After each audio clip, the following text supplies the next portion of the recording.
Dando início ao grande expediente, convido Vossa Excelência, deputado William Dib, PSDB de São Paulo. Senhor presidente, senhoras e senhores deputados, senhoras e senhores que nos assistem pela TV Câmara e nos acompanham pelas redes sociais. Num momento de grande indignação, Rui Barbosa afirmou: de tanto ver triunfar as nulidades, de tanto ver prosperar a desonra, de tanto ver crescer a injustiça, de tanto ver agigantar-se os poderes nas mãos dos maus, o homem chega a desanimar-se da virtude e rir-se da honra e ter vergonha de ser honesto.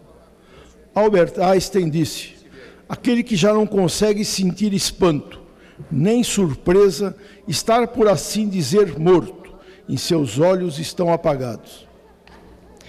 Nessa linha, afirmo que não estamos mortos, pois enquanto houver o sentimento de indignação, mantém-se a chama da inquietude que nos leva às mudanças e a democracia participativa com a tão almejada melhoria na qualidade de vida do povo em busca de um Estado democrático de direito e republicano. Como deputado, exercendo o mandato delegado pelo povo paulista, desejo manifestar minha indignação com a situação do Brasil real. O direito de ficar indignado é a força que impulsiona o povo para as grandes mudanças, pois somente quem tem esperança e almeja uma situação melhor demonstra essa indignação. Há tempos constato com pesar, evidentemente, a facilidade com que partidos e políticos foram assimilando as práticas e as maneiras mais baixas de fazer política no nosso país.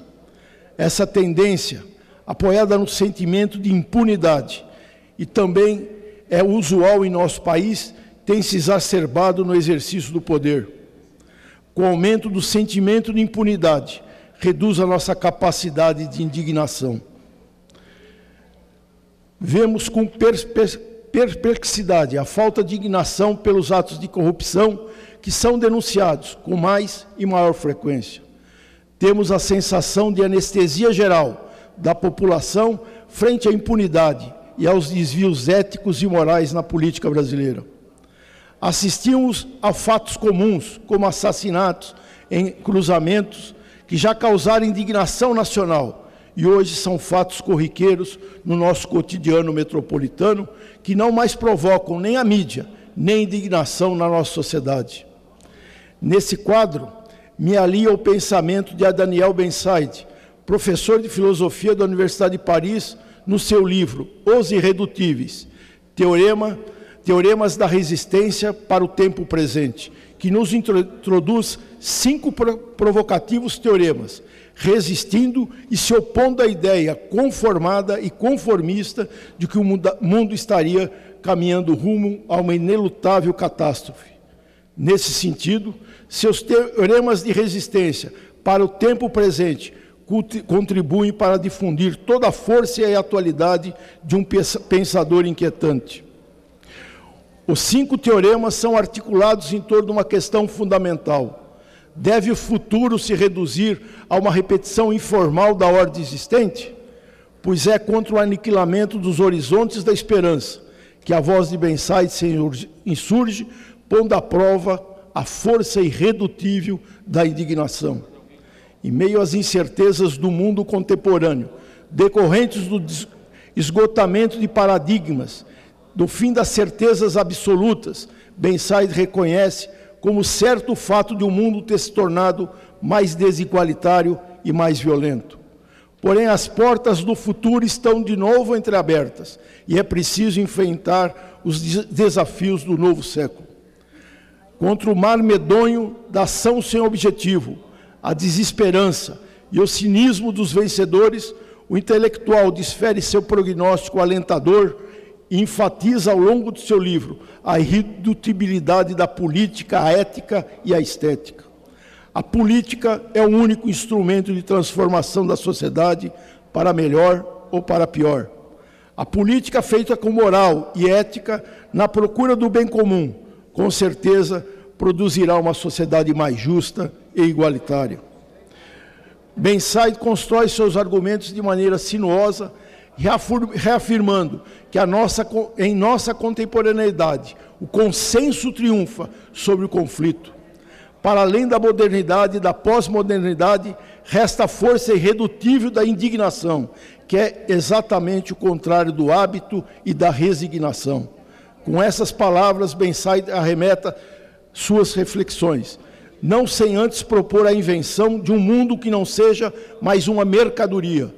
A voz do intelectual emerge em uma plena contemporaneidade do Homo resignatus, para denunciar a apatia dos discursos da resistência, atentar para os riscos de um presente sem futuro e para os perigos da imobilização da história na eternidade mercantil.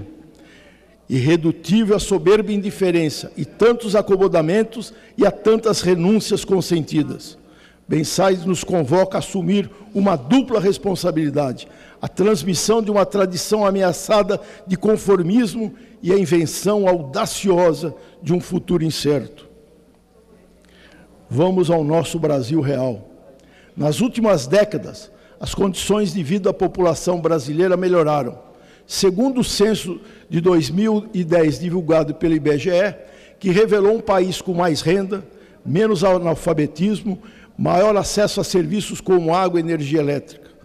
Mas os avanços não significam que atingimos um nível de desenvolvimento satisfatório, apesar de todo o esforço da propaganda oficial em nos convencer disso. Do ponto de vista da qualidade de vida nos nossos 190 milhões de cidadãos, o Brasil ainda é muito pobre, desigual e não oferece a seus habitantes condições mínimas de saúde e educação. Os avanços na última década foram lentos e insuficientes. Os números do censo mostram que 60,7% dos brasileiros vivem em domicílios onde a renda familiar per capita não ultrapassa um salário mínimo. Existem mais de 34 milhões de famílias no país nessas condições. Mais grave ainda, para 9% da população, a renda familiar per capita é inferior a 1/4 do mínimo.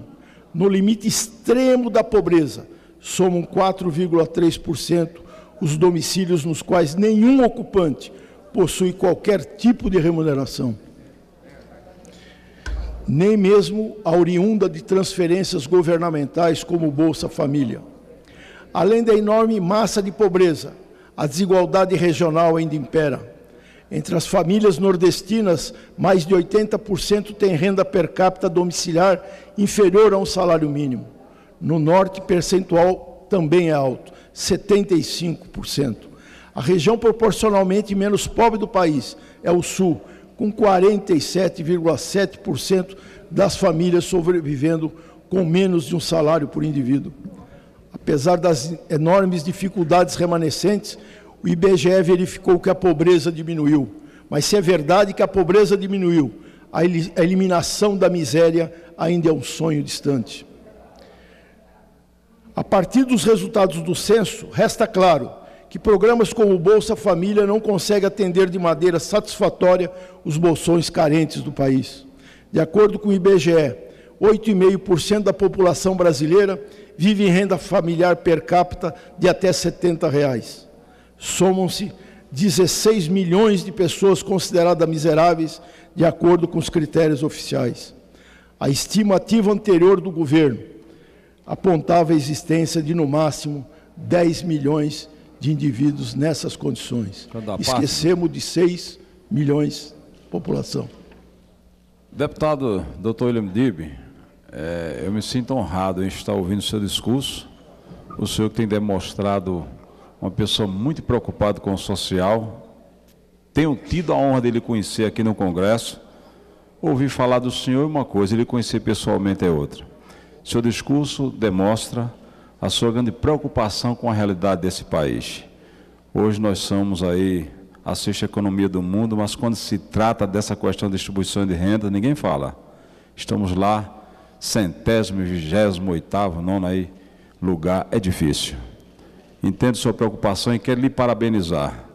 Lhe parabenizando, quero também parabenizar os eleitores que fizeram o senhor chegar nesta casa. São Paulo está de parabéns por colocar aqui um homem da sua qualidade. Que Vossa Excelência continue sendo esta luz brilhando deste Congresso Nacional. Parabéns, doutor Dib. Obrigado, pastor Eurico.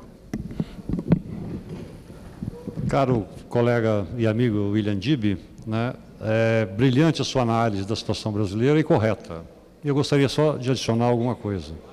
Se a gente pegar o mesmo censo de 2010 e analisar a curva de nascimento de crianças, ela vem diminuindo ano após ano.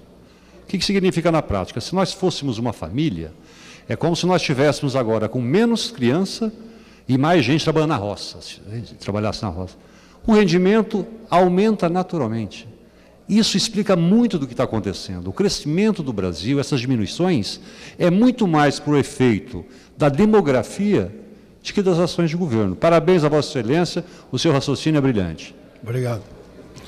Deputado William Dib, somente gostaria de apartear Vossa Excelência. Eu, quando vi que foi publicado que Vossa Excelência faria o discurso do grande expediente, eu fiz questão de passar por aqui para poder ouvi-lo. Vossa Excelência tem sido, no estado de São Paulo, sempre uma referência para os políticos mais jovens.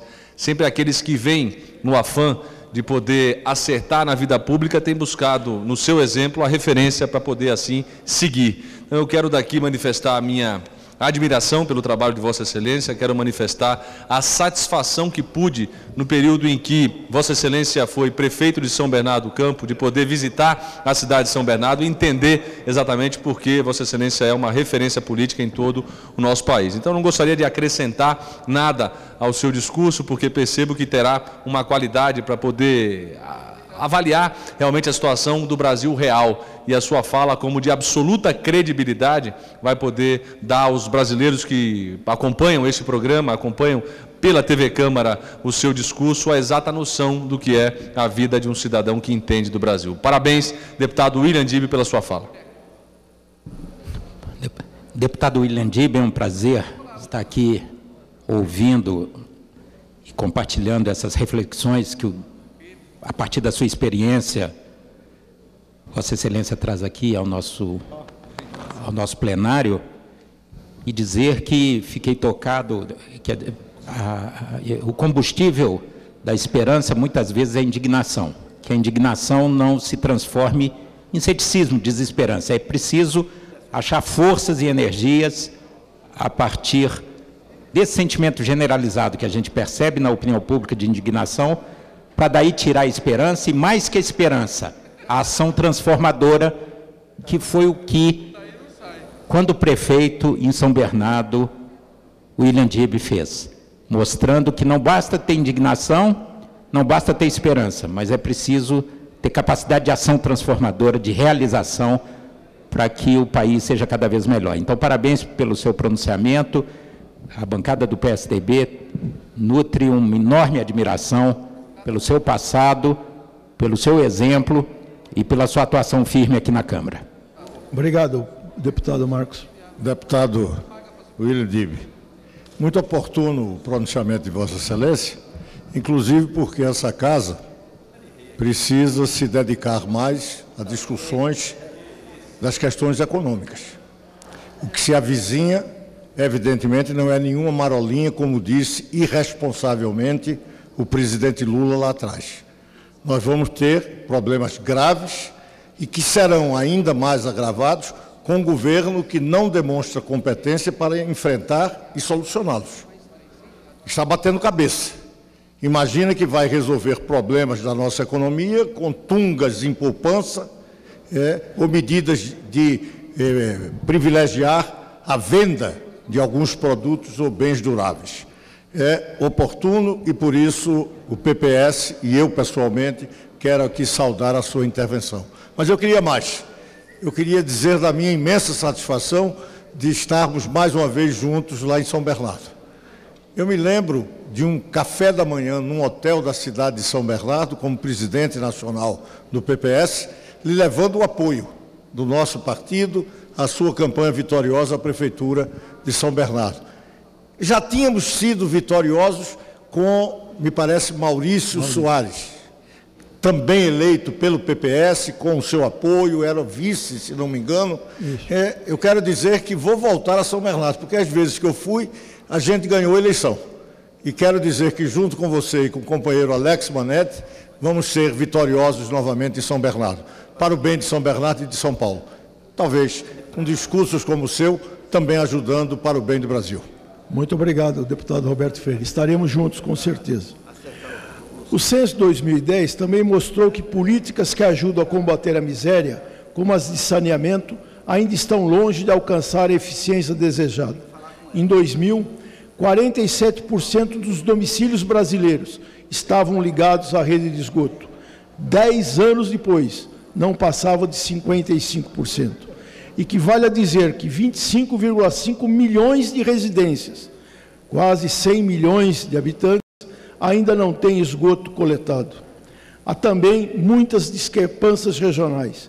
Enquanto o Sudeste, 81% dos domicílios possuem rede de esgoto, no Norte, o inacreditável índice de 4%. Quando se avalia o acesso a redes de abastecimento de água, vê-se que o país ficou praticamente estagnado na última década, o índice passou de 78% para 83%. A situação do saneamento é tão precária que, a permanecer o ritmo atual de investimentos, a universalização dos serviços só será alcançada em 2060. Para resolver a questão do esgotamento, será necessário enfrentar desafios que chegam a ser prosaicos, não fossem trágicos.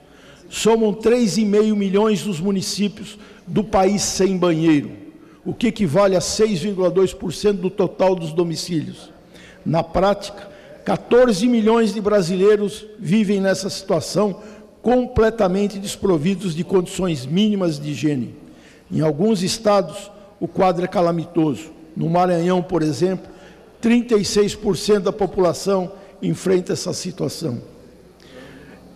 Educação. Sabe-se que a educação de qualidade é o único caminho para as famílias possam superar a indigência e transformar a sociedade mais igualitária. Mas, infelizmente, também nesse caso, não houve muito a comemorar no país na década passada. De acordo com o IBGE, o analfabetismo entre os maiores de 15 anos caiu apenas 0,4 ponto percentual ao ano desde o ano 2000. Vossa Excelência permite, deputado Luiz, Vossa Excelência permite, no momento em que Vossa Excelência, a essa altura do seu pronunciamento, entra no item educação, eu me permito interferir no discurso de Vossa Excelência para dizer o seguinte: nós temos que mobilizar a Câmara dos Deputados para que aprovemos sem mais tardança o Plano Nacional de Educação. E dentro dele, tenhamos condições de consignar a obrigatoriedade de aplicação no item de educação 10% do PIB, para que nós tenhamos essa educação de qualidade que Vossa Excelência preconiza no brilhante discurso na tarde de hoje. Cumprimentos a Vossa Excelência. Pode contar com o nosso apoio, nobre deputado. Entre os mais velhos, o resultado foi ainda mais insatisfatório. Entre os brasileiros que tinham idade entre 20 e 49 anos, em 2000, a taxa de analfabetismo era de 10%. Segundo o censo de 2010, 10 anos depois, 9,5% dessa geração ainda era composta de analfabetos. Ou seja, ao longo da última década, a queda foi meramente residual de 0,5 ponto percentual. Com resultados assim, o país se afastou do compromisso firmado com a Unesco de reduzir o índice de analfabetismo para 6,7 até 2015. Os resultados do censo mostram que as dificuldades são mais profundas e desafiadoras do que o discurso oficial tenta fazer crer. Também servem de alerta para os consideráveis obstáculos a transpor até sermos considerados uma nação realmente justa. Sem dúvida, ocorreram progressos num aperfeiçoamento contínuo que vem à conquista da estabilidade econômica pelo governo Fernando Henrique. Mas é fato que a realidade que emerge no censo 2010 deita por terra a avalanche de propaganda a qual os brasileiros estiveram submetidos nos últimos anos. O Brasil está longe de poder ser considerado um país rico. No dia 9, quarta-feira, o governo anunciou a alteração da histórica rentabilidade da caderneta de poupança, de 6% ao ano, que vigorava desde o Império, 1861, conforme decreto 2.723. O argumento para esse ato é o de evitar que a poupança renda mais que os títulos da dívida pública, tornando assim mais atraente, o que significaria uma ameaça à continuidade do processo de venda de títulos da dívida para pagar dívida anterior, juros e amortizações, ou seja, a chamada rolagem da dívida. Ao admitir isso, o próprio governo confessa que tem que oferecer juros altos para os rentistas. Caso contrário, esses não irão aceitar comprar os títulos da dívida para que o governo pague os juros e amortização que estão vencendo. A nova regra atrela o rendimento da poupança à taxa Selic, divulgada pelo Banco Central para os novos depósitos. Se a Selic estiver abaixo de 8,5% ao ano, os aplicadores em poupança só receberão 70% dessa remuneração. E se a Selic subir acima do patamar de 8,5%, não vale esse percentual. O rendimento dos aplicadores fica limitado aos 6%. É evidente que a nova regra visa limitar o ganho dos clientes aplicadores em poupança e abrir elevados ganhos dos bancos que continuarão cobrando as mesmas taxas atuais nos financiamentos, que é para onde vai grande parte dos recursos da poupança. Além disso, garantirão as aplicações em fundos de investimento, que lhe rendem elevadas taxas de administração. Mas o maior ganho para os bancos está na negociação dos títulos da dívida, cujo rendimento tem ficado bem acima da Selic. No dia 3 de maio, por exemplo, deste ano, o governo emitiu 1,5 bilhão em títulos pagando aos rentistas taxa de 10,7% ao ano. Entretanto, cabe ressaltar que os ganhos dos estrangeiros com os títulos da dívida pública emitidos pelo Tesouro Nacional, a chamada dívida interna, com os juros bem superiores à Selic, são isentos do imposto de renda desde 2006. A pergunta que se faz com essa redução de juros e redução dos juros da poupança é porque o governo anterior, com todos os indicadores econômicos internos e externos favoráveis, e herdando a estabilidade econômica propiciada pelo governo FHC, não adotou essa medida. Para piorar aos aspectos qualitativos, nos últimos anos, setores industriais inteiros foram arrasados por uma política econômica amedrontada, sem imaginação e antinacional. As taxas de juros brasileiras são artificialmente elevadas. Além de frear o crescimento da renda, servem para enriquecer poucos e empobrecer muitos. Representa a maior causa conjuntural da pobreza no Brasil. De um total de 1,4 trilhão, o orçamento de 2010 dedicou 635 bilhões ao pagamento de juros destinado à amortização e refinanciamento da dívida pública da União. O montante é de praticamente 45% do gasto público da União em 2010. Com a Previdência Social total, foram gastos 22%. Com a saúde, míseros 3,9%. E com a educação, 2,89%. Segundo o FEComércio, os juros pagos pelas famílias chegaram a 150 bilhões de reais no primeiro semestre de 2011. A perda de poder de compra das famílias foi de 85,2 bilhões.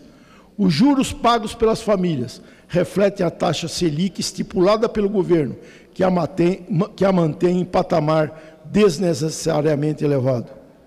O crescimento medíocre da atividade econômica, devido aos juros elevados, empobrece mais do que a própria transferência direta de renda por intermédio de pagamento dos juros. O tamanho do déficit público brasileiro não resulta dos gastos governamentais em atividades típicas de Estado, como saúde e educação, por exemplo, mas da política monetária. As alternativas de investimento em um país como o Brasil não são tantas. Há que se lembrar, por outro lado, a existência de outros mecanismos monetários de combate à inflação, além da manipulação da taxa de juros, sem os seus efeitos sobre o déficit público, como, por exemplo, o controle direto da emissão primária. Não podemos perder a capacidade de nos indignar. não podemos perder a esperança de um mundo melhor, mais justo e solidário. Vivemos uma nova era, na qual todos nós devemos ser partícipes na procura do bem comum, pois este é o nosso dever.